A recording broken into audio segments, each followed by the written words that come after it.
দক্ষিণেশ্বর। বাবা, আমি, দিদি। আজকে আমার এটা লুক।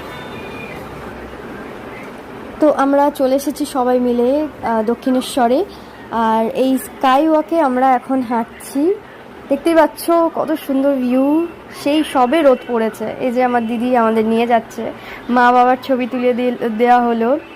দেখতে পাচ্ছ রোদটা পড়ছে পড়ছে, এরকম সময়ে আমরা দক্ষিণেশ্বরে প্রবেশ করেছি। এটা মনে হয় কোথাও যাচ্ছে ভোলে বাবার মাথায় জল ঢালতে।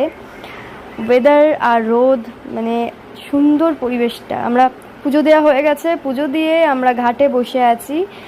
এই দেখো, একদিকে ট্রেন, তারপরে বাস, তারপরে নিচে রয়েছে স্টিমার। মানে অদ্ভুত একটা দৃশ্য। আজকে সময়টা খুব ভালো কাটলো বাবার সাথে, মা বাবা দিদির সাথে।